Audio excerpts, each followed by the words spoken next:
जय गंगे मैया दोस्तों।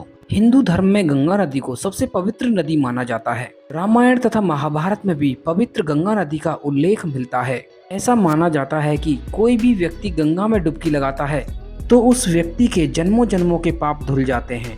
क्या सचमुच गंगा नदी में स्नान करने से इंसान के सभी पाप धुल जाते हैं? आज की इस वीडियो में हम इसी रहस्य से पर्दा उठाएंगे। आखिर गंगा नदी को हिंदू धर्म में पाप नाशनी तथा मोक्षदायिनी क्यों कहा जाता है? दोस्तों, अगर आप सच्चे सनातनी हैं तो चैनल को सब्सक्राइब करके बेल आइकन दबा दें और कमेंट में जय गंगे मैया जरूर लिखें। एक पौराणिक कथा के अनुसार एक बार भगवान शिव और माता पार्वती गंगा किनारे घूम रहे थे।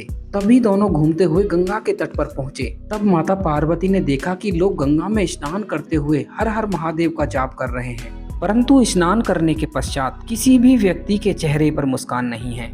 ऐसा देखकर माता पार्वती आश्चर्यचकित हुई और भगवान शिव से पूछा कि हे प्रभु, अगर गंगा नदी को पापनाशनी कहा जाता है तो मुझको ऐसा क्यों प्रतीत हो रहा है कि इन सभी लोगों को अपने पापों से मुक्ति नहीं मिली है? क्या अब गंगा पहले जैसी पवित्र नहीं है? तब भगवान शिव ने माता पार्वती से कहा कि गंगा पहले की जैसी ही निर्मल, पवित्र और पापनाशनी है, लेकिन जो भी व्यक्ति गंगा में डुबकी लगाकर बाहर आ रहे हैं, सचमुच उन लोगों ने गंगा में स्नान ही नहीं किया है। भगवान शिव की ऐसी बात सुनकर माता पार्वती को कुछ समझ नहीं आया और माता पार्वती ने भगवान शिव से पूछा कि ऐसा कैसे संभव हो सकता है?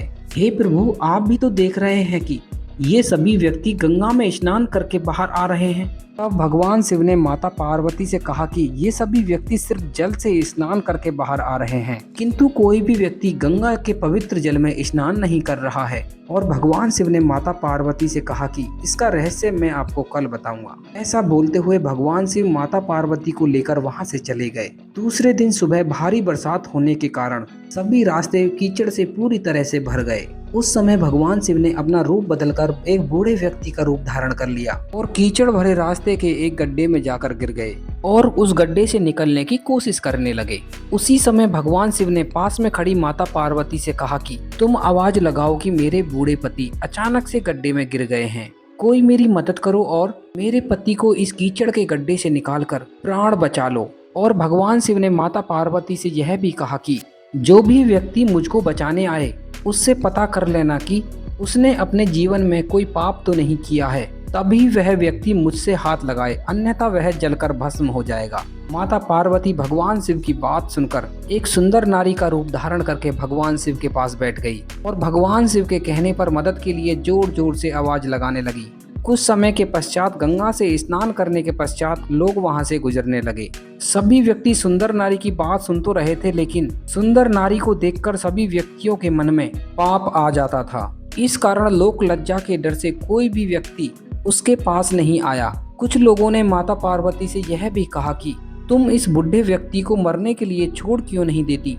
कुछ लोग वहां पर ऐसे भी पहुंचे जो मदद तो करना चाहते थे, परंतु जब पाप वाली बात सुनी तो सोचने लगे कि भले ही हमने गंगा में स्नान कर लिया है, परंतु हम तो पापी ही हैं। इस प्रकार से अनेक लोग माता पार्वती के पास से चले गए।